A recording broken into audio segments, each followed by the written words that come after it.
ano yung ugnayan ng moral leadership tsaka moral certitude sa mga konkretong issue na kinakaharap natin ngayon? Halimbawa, yung usapin ng dynasties na dominate sa ating political system as never before. Yung usapin nitong corruption na parang wala namang big fish na nahuhuli, no? Kung meron man mga dilis. No? Itong usapin ng impunity na hanggang ngayon parang wala tayong truth commission na kino-confront itong napakalaking sugat sa ating national psyche. No? Itong usapin ng mga traidor sa ating political system, mga chinadors. No? Anong tingin diyan ng simbahan na kahit spirituality, spiritual intelligence yung kanilang focus, tsaka moral leadership, ay siguro naghahanap din yung mga karaniwang tao. Paano yung tawid? I think kung may spiritual intelligence, meron ding spiritual dumbness, no, Ronald. Kapag yun nga, masyado na tayong resilient in the negative sense, no? Parang ang bilis nating tumanggap. Siguro dahil tayo ay disaster capital of the world at yun, pinagmamalaki natin, mabilis tayong mag-adjust sa mga disaster situation, ganyan. On the one hand, it sounds like a value. On the other hand, it is also a disvalue. Parang ang bilis din nating tumanggap na ganyan na lang, pare-pareho lang naman yan, wala na tayong magagawa. And I think that is already spiritual dumbness, no? Walang spiritual intelligence kapag yung tao ganyan na yung kanyang pananaw. Parang akala mo hopeless ka na, wala ka nang magagawa. That is the negative idea of resiliency. Lalo na kung pagkatapos pumutok nitong scandal ng the biggest parang the corruption of the greatest magnitude ever na nangyari sa ating bansa, tapos back to business as usual na naman tayo. Kung back to business as usual tayo, we deserve our misery. Then we deserve the kind of dysfunctional country that we have. But no, we deserve more than this, di ba? Tapos ang gagaling ng Pilipino. Sa iba't ibang mga bansa, pinakikinabangan tayo, ganon. Bakit hindi natin yung pakinabangan ang ating galing at talino para sa pagbubuo ng isang mas maayos at mas functional na lipunan? But specifically, Cardinal, may I ask your opinion on the political dynasty bill, the one that's working its way through Congress right now? It bans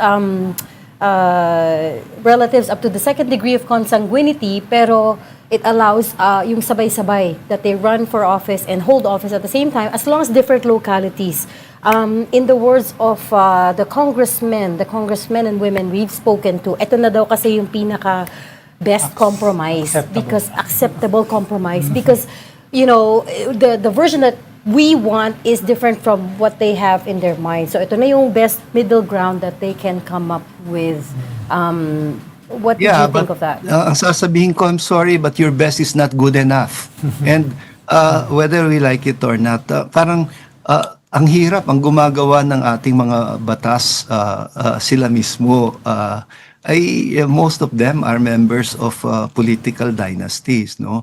At ewan ko ba kailan tayo gigising na ito yung isa sa mga pinakamalaking kalbaryo ng bansa natin. Kasi ito ang dahilan kung bakit nauwi ang ating politika sa politics of patronage. Yun nga, dahil nasanay na tayo sa mga political dynasties, ganon, no? But we can do better than that. And I think there are some good people in Congress who have better ideas. Sana yung sa debate, may pakita natin, this is not good enough. This is not good enough. Let's come up with something more radical than that, no? Parang let's not give up to 4th degree consanguinity, no? So yeah, I think much of that will rely on the reaction ng mga taong bayan.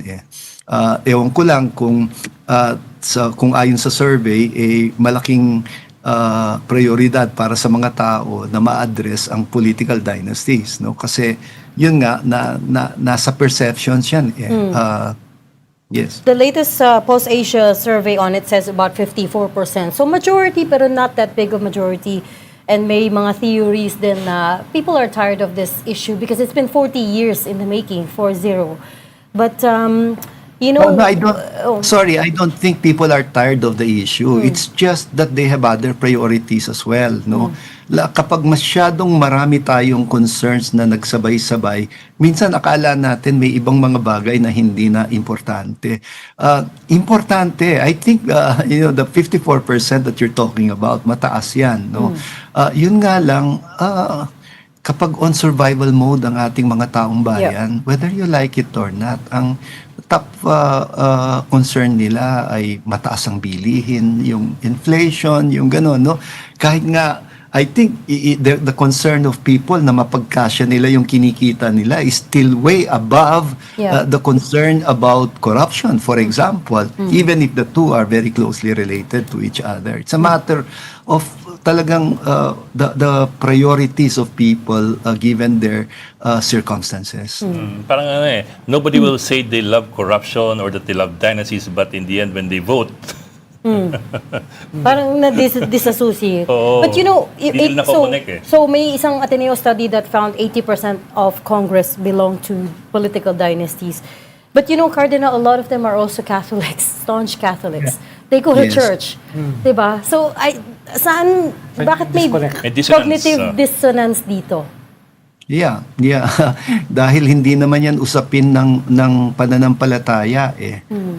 I think usapin yan talaga ng pera kasi pinakamalaking negosyo ang politika. Kaya yung tama yung sinasabi ninyo, yung cognitive dissonance between parang lalo na kung ang edukasyon mo pa sa mga Catholic schools, mga big time Catholic schools, tapos yung parang walang proper values, no, na parang hindi na inform yung conscience about what's right and what's wrong, no. And yun ang aming malaking pagkukulang. I will not just point an accusing finger on anybody. I'd say talagang dyan ang malaking pagkukulang, that kind of conscience formation, no? On a different note, Cardinal, a few days back, sabi nyo, ay pinuri nyo yung pagtatayo ng simbahan sa Pag-asa Island. The westernmost part of our West Philippine Sea. No, it appears not just a political statement but a spiritual manifestation, no, sa isang napakahalagang issue na ito. Pero at the same time, sabi ng ating presidente ay pwede natin buksan yung usapin ng joint exploration with China, who particularly at this point is an aggressor, even an invader sa ating EEZ. So, meron bang malinaw na posisyon yung simbahan dyan sa usapin ng soberenya at West Philippine Sea? Yeah. Alam mo, Ronald, I would have gone there sa Pag-asa myself kung hindi lang nag-conflict sa schedule ko, no?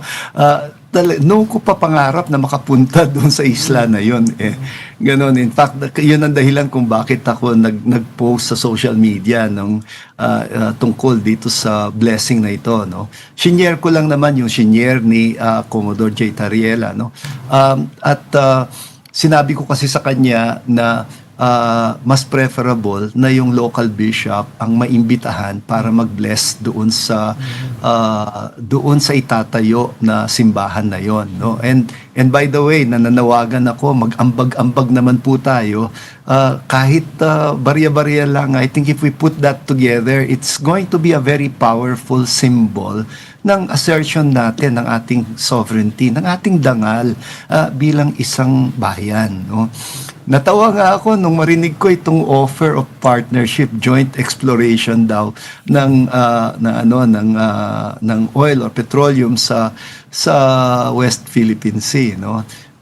Nakakatawa at the outset, it's like a very amicable offer, but on the other hand, siguro sasabihin ko, sige, mag-joint exploration tayo pero aminin niyo muna na hindi ito inyo. That's the most important thing, you know. Para how can we be partners if you tell us na wala kaming karapatan? The law is on our side, di ba? Malinaw naman sa UNCLOS, sa international law, na atin yun, no? So, yun nga, parang good fences make good neighbors, ika nga, di ba? So, ayun, hindi naman sa parang, sino ba naman tayo para makigera? And I don't think that the church will ever encourage that kind of an approach na parang makipag-away or makigera, ganon. We are on the side of peace, but manindigan naman tayo doon sa tama. No? Yeah. Let's have some self-respect. Ika nga.